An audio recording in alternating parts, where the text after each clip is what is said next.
Bueno, aquí estamos ya aproximándolos a la que es la entrada de esta caverna.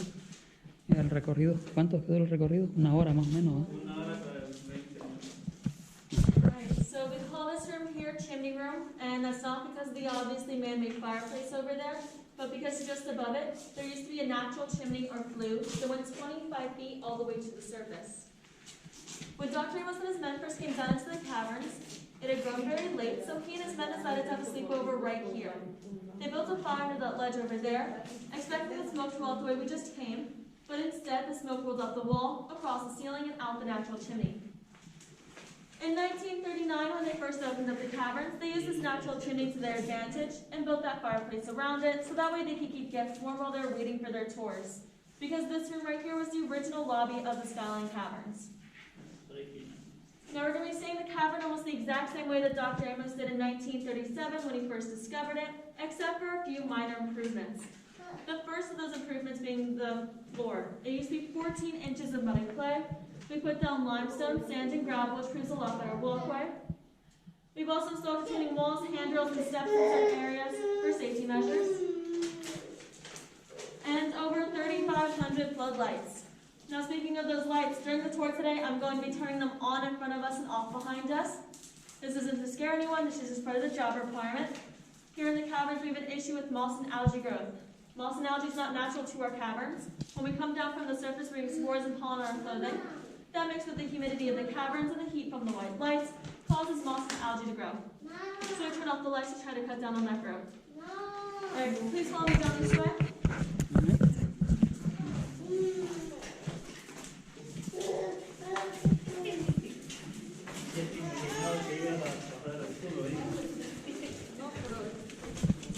Bueno, aquí vamos ya adentrándonos en lo que es la cavernas. Y en el 37 lo dieron a conocer.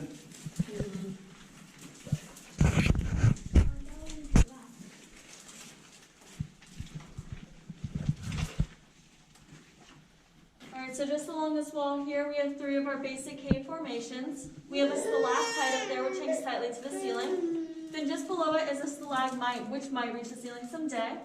And then right over there, we have some more flowstone or drapery formation.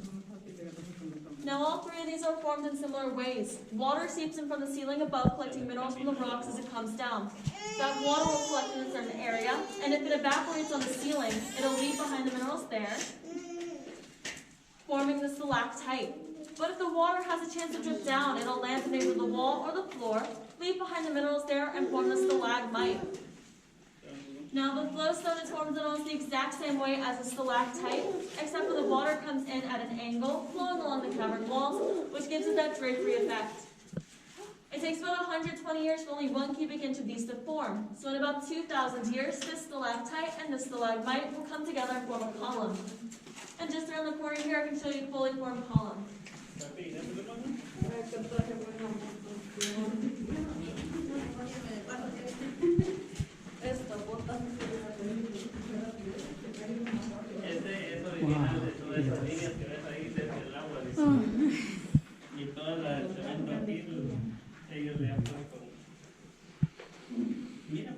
¿Cuántos años habrá tardado en hacer eso?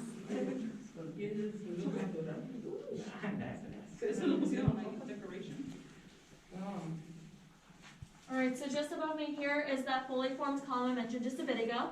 We call it our Capitol Dome because it kind of resembles the Capitol Dome in Washington, D.C. Now, it's about 12,000 years old and weighs approximately 9 tons. And those 9 tons are held up by this natural land bridge right here, which we have done nothing to help support. Now, as we're walking under this bridge, you may get a drop of water near your head or your shoulders. This is good luck, and we call it a cavern kiss. But with good luck, there can also be some bad luck, and that comes in the form of a cavern kick, which is when you hit your head on one of our ledges here in the cavern, so please be very careful and watch your heads. All right.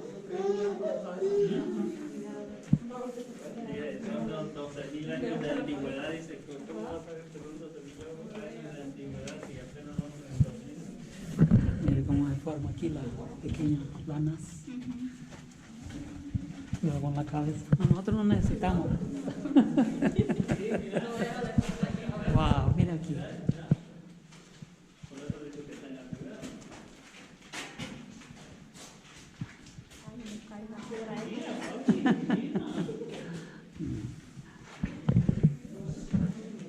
Parece que esto no tiene continuidad.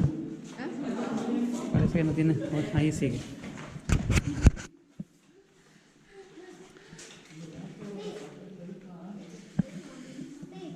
Alright, so there are many theories on how caverns are formed, but the most popular theory that best explains how the skyline caverns were formed is the fault and fracture theory. So millions of years ago, an oceanic plate and a land plate collided together and uplifted the land, which created the Blue Ridge Mountains, which we are standing at the base of today. Now all that plate shifting caused earthquakes to occur, which created fault lines, like the very large brown one right above our heads here.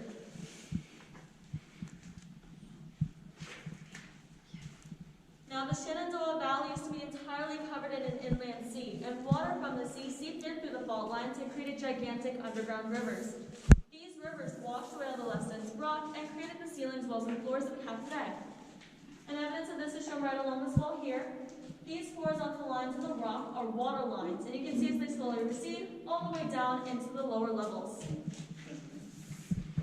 Alright, now our caverns are about 50 to 60 million years young, and I say young because those are the pre-teeming cavern years. Our cavern's base rock is also very strong. It is limestone, specifically Beekmantown dolomite, which stretches all the way from Beekmantown, New York, to the southern tip of Alabama. Wow. Alright, now just up ahead, I'm going to point out our wishing well. It is the only body of water we allow people to throw coins into, and that's because coins can cause contamination. This body of water isn't connected to any streams or any other part of the cavern, and so we consider it safe. Now, if you don't have any coins and wish to throw some coins in, I do have some spare change in my pocket if you would like to have it. Just hold me down this back. Qué asusta.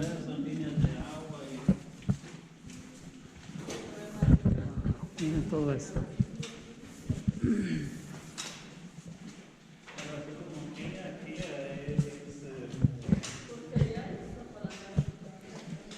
This right here is the wishing well.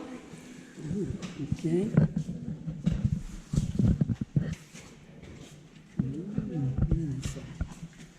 Qué belleza. Ahí hay agua. Sí. Dale que vean ellos también.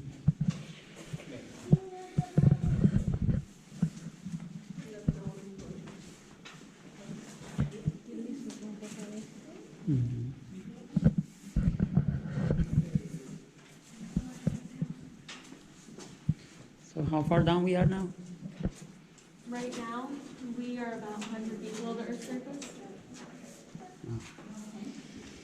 Como alrededor de 100 pies de profundidad. Alrededor de 100 pies ahorita.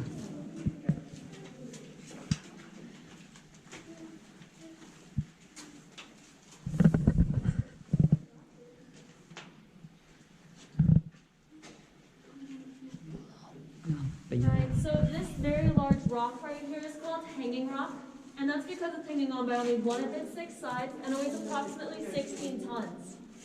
Now, to make sure this is secure, scientists are building holes like this one here in the wall, and if these holes were to ever shrink, crack, or shift, we know that hanging rock is what's become falling rock.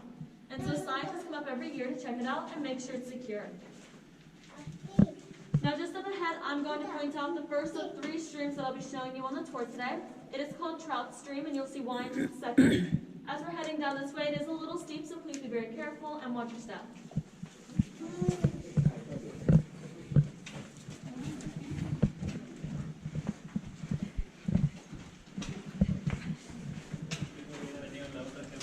Mira qué belleza aquí. Recuerda que una vez vimos un pez aquí. Sí, yo creo que es allá en la... Ahí en esa va. Aquí se siente frío ya. A ver, gente, aquí estamos alrededor de 100 y pico de pies de profundidad. Y aquí hay una piscina. Wow, miren qué chulada de agua es.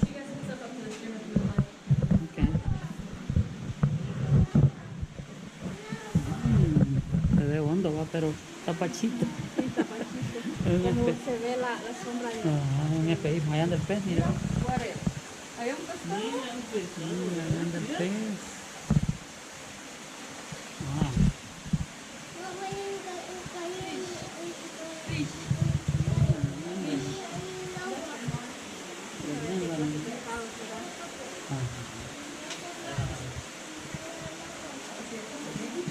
era normal.